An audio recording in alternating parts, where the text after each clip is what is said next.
traditionnel échange de vœux entre les autorités religieuses de Terre Sainte, custodie, patriarcat latin et église orthodoxe ensemble pour fêter Noël.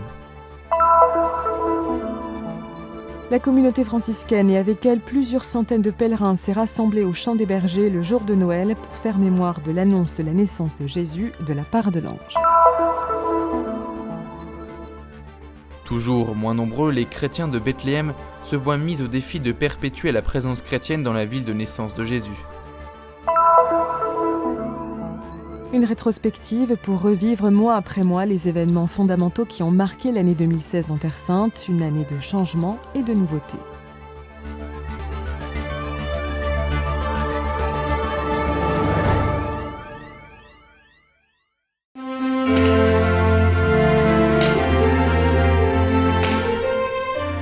Ce fut pour la ville sainte une matinée intense rythmée par la marche majestueuse des Kawas, les batteurs coiffés du fez ottoman, qui précèdent l'arrivée des divers cortèges. Les églises chrétiennes orientales se sont en effet rendues à la custodie de Terre Sainte ainsi qu'au patriarcat latin de Jérusalem pour le traditionnel échange des vœux de Noël.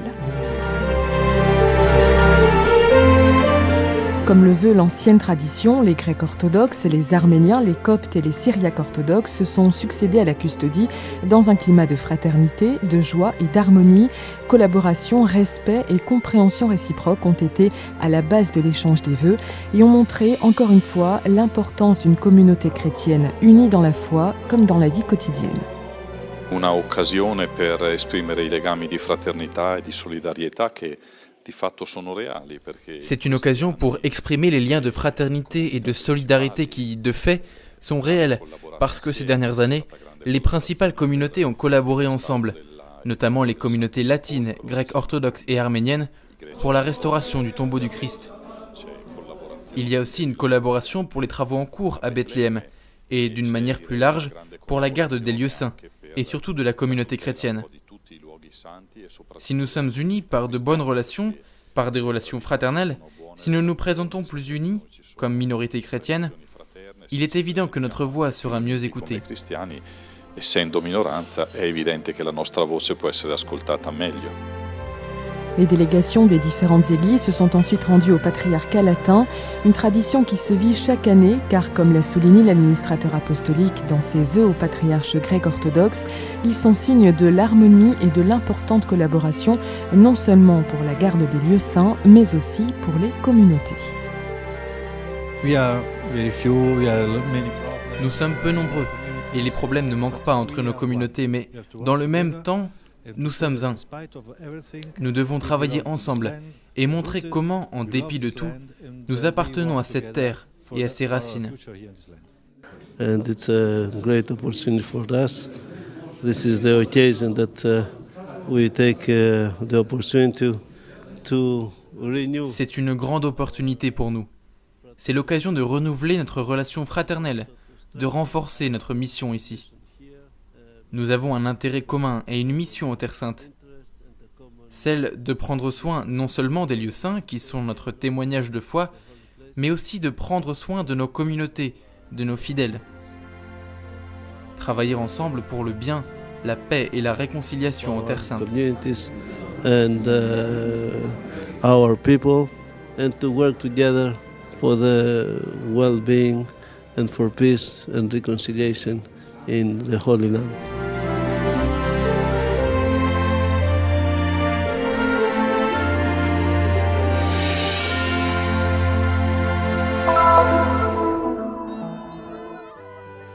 Dans l'après-midi du 25 décembre, une foule de pèlerins s'est rendue au Champ des Bergers.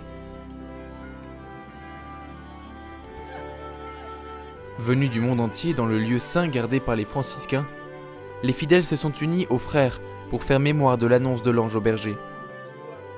Tandis qu'ils passaient la nuit dans les champs pour garder leurs troupeaux, raconte l'Évangile, l'ange leur apparut et leur dit que cette même nuit, un sauveur était né à Bethléem. Et comme signe, ajouta-t-il, vous trouverez un nouveau-né emmailloté et couché dans une mangeoire.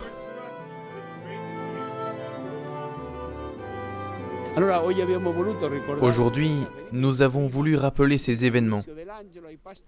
En premier lieu, l'annonce de l'ange aux bergers.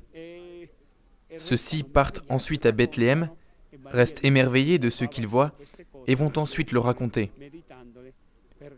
Et on dit que Marie gardait toutes ces choses en son cœur, les méditait, car ces personnes, toutes simples, ont su admirer, vénérer et contempler Dieu, qui s'est fait petit enfant. Cet épisode biblique lié à la naissance du Sauveur porte en lui un message d'espérance, car les bergers étaient alors des personnes pauvres, donc exclues et considérées comme sans importance.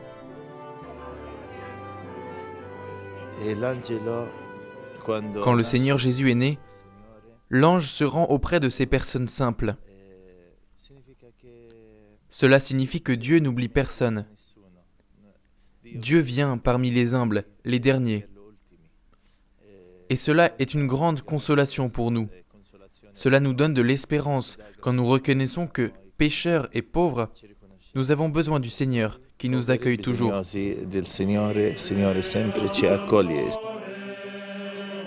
La liturgie des franciscains a réuni en prière des dizaines de pèlerins dans la petite grotte.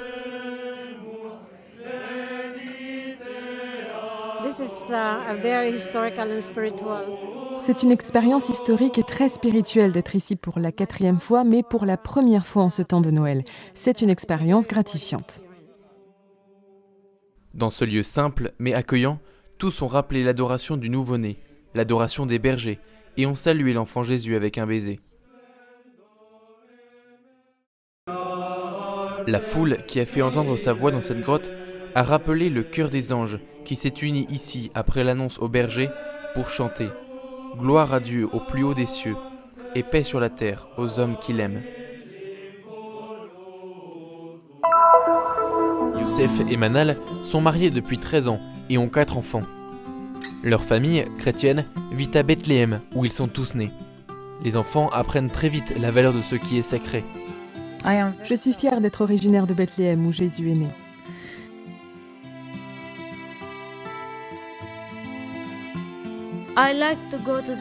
J'aime aller à l'église parce que Jésus y est né et je prie pour la paix.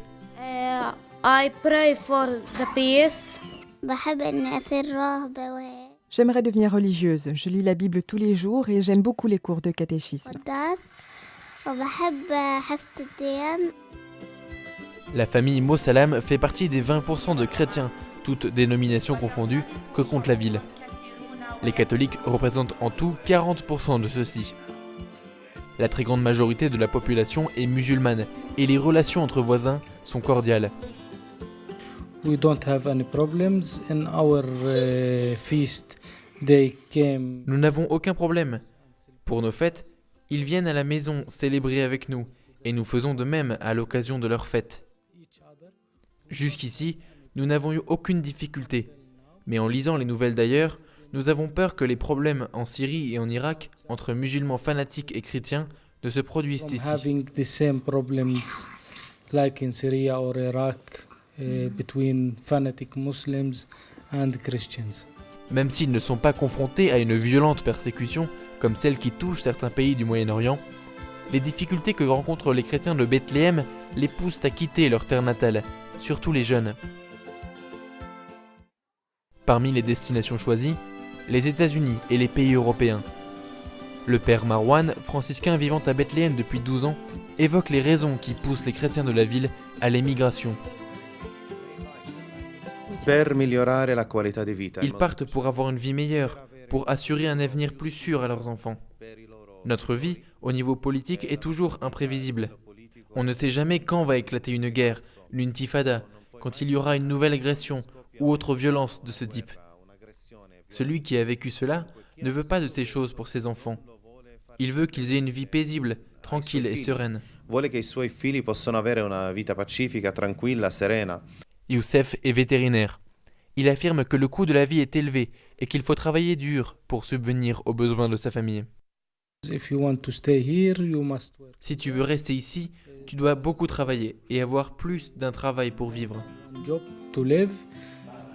L'Église catholique en Terre Sainte poursuit sa mission de soutien des chrétiens locaux, afin qu'ils puissent rester dans leur ville. La custodie de Terra Santa, per esempio, ha questa sfida più forte. La custodie de Terre Sainte, par exemple, est face à ce grand défi, celui de chercher à maintenir la présence chrétienne en Terre Sainte, parce que nous avons peur qu'un jour, Nos églises et nos sanctuaires deviennent des musées, et nous ne voulons pas de cela. Nous voulons, certes, les sites archéologiques, les lieux saints, comme le Saint-Sépulcre, la Nativité. Mais nous voulons aussi les pierres vivantes, que sont les chrétiens de ce pays. Le pietre vive sono i cristiani del paese.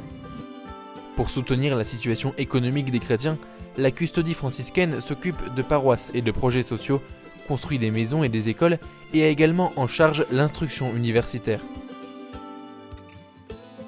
Tutto si fa, tutto è possibile fare, però alla fine... Nous faisons tout notre possible, mais la migration se poursuit malgré tout. Tout simplement parce qu'il faut une certaine conscience pour rester. Si la personne n'est pas convaincue qu'elle doit rester, qu'elle doit être missionnaire sur sa terre, tout ce que nous pourrons faire ne pourra pas suffire. Potrebbe non essere sufficiente. Au-delà des difficultés, les chrétiens de Bethléem auront toujours un privilège, celui d'appartenir à la même terre que Jésus. De cette terre où ils sont nés, une lumière a jailli, apportant le salut à l'humanité. Et cette joie, personne ne la leur enlèvera. Merry Christmas! We wish you a Merry Christmas. We wish you a Merry Christmas. We wish you a Merry Christmas and a Happy New Year.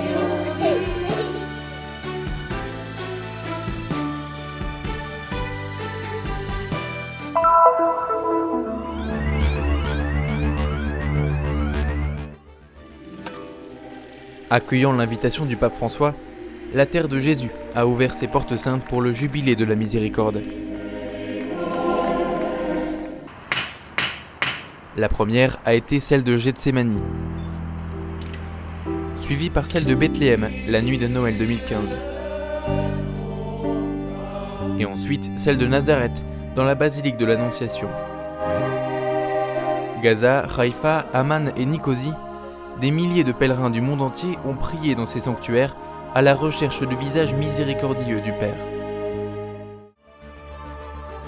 Le 20 mai, un communiqué du bureau de presse du Saint-Siège en faisait l'annonce. Le Père Francesco Patton est le nouveau custode de Terre Sainte. Il succède au Père Pier Battista Pizzaballa qui a guidé pendant 12 ans la custodie de Terre Sainte. Le 6 juin, porte de Jaffa, Jérusalem a accueilli le nouveau custode. « Je viens en frère, avec la certitude que c'est Dieu qui guide notre destin », ont été les premiers mots du père Francesco Patton. Ils furent nombreux à l'attendre avec les frères franciscains, le nonce apostolique Giuseppe Lazzarotto, une délégation du patriarcat latin, des représentants d'autres confessions chrétiennes, des autorités civiles et des congrégations religieuses.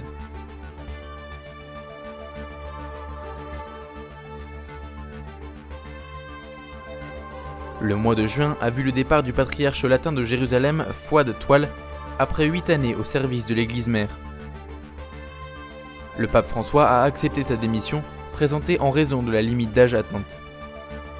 La Terre Sainte l'a remercié par de nombreux gestes de gratitude.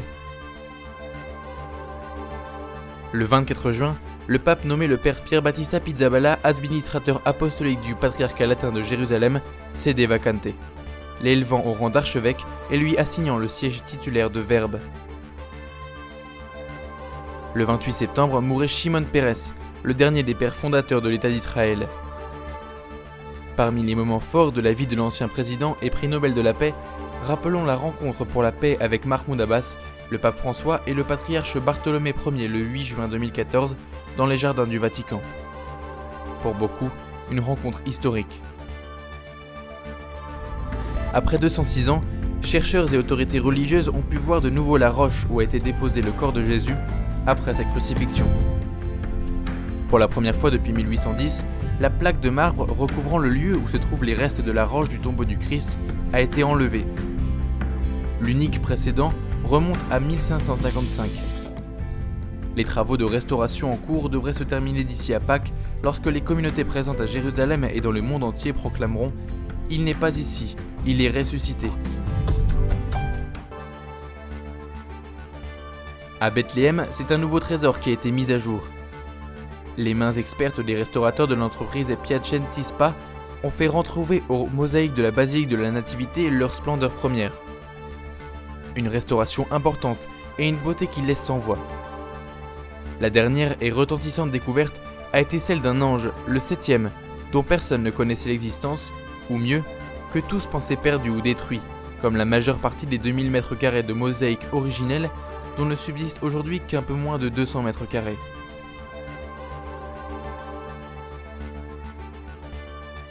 Ce fut le grand événement des 15 et 16 août, la réouverture du mémorial de Moïse sur le mont Nebo. Après des années de fermeture au public, la place à l'entrée du sanctuaire a accueilli des centaines d'invités pour l'inauguration d'un des sanctuaires et sites archéologiques les plus visités du pays. Avec le geste symbolique de l'ouverture des portes de la basilique, tous ont été invités à entrer et à contempler l'harmonie des couleurs qu'offrent les mosaïques restaurées et sécurisées. Pèlerins et visiteurs pourront retourner y admirer parmi les plus belles mosaïques de Jordanie et la basilique qui les abrite, dédiée à Moïse, l'ami de Dieu. 2016 a été une année de grande souffrance pour les réfugiés et les peuples victimes de la guerre, surtout en Syrie. Comme l'affirme Monseigneur Pierre Battista Pizzaballa, sur le plan international, dans cette confusion politique que connaît le monde, le pape est la seule voix claire et prophétique que nous puissions entendre et à laquelle nous pouvons faire confiance. De la Syrie est arrivé également un message d'espérance. Nous avons besoin des surprises de Dieu. Avec ces surprises, Dieu élargit nos horizons et nous offre la nouveauté qui peut changer le monde et nos vies. L'année qui s'achève a été difficile et plus que jamais, nous avons besoin que nos horizons soient ouverts et que notre espérance soit ravivée. C'est le message de Noël qui arrive d'Alep du père Ibrahim al-Sabah. Dans cette ville du nord de la Syrie, on compte au moins 40 000 morts depuis le début du conflit. Les 2/3 des chrétiens ont fui le pays. Sur les 300 000 qui peuplaient la ville avant la guerre, seuls 50 000 sont restés. Le massacre continue depuis des années, mois après mois. Et pourtant, c'est lorsque l'espérance semble perdue qu'elle parvient à refleurir. Et elle le fait sur les visages des enfants de la paroisse et dans leurs vœux de Noël.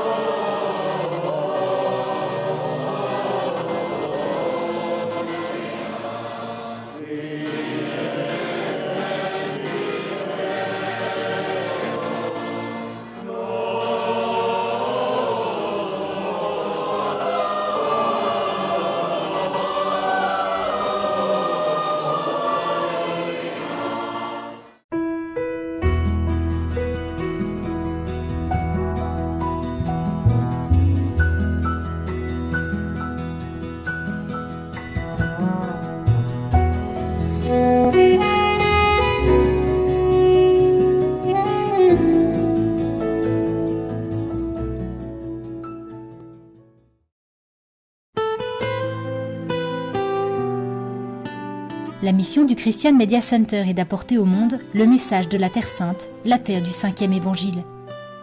Diffusion, reportages, nouvelles, documentaires, actualités de l'Église et de la vie quotidienne des chrétiens de Terre Sainte. Vous pouvez nous aider dans cette mission afin que soit connu et répandu le message de la Terre Sainte.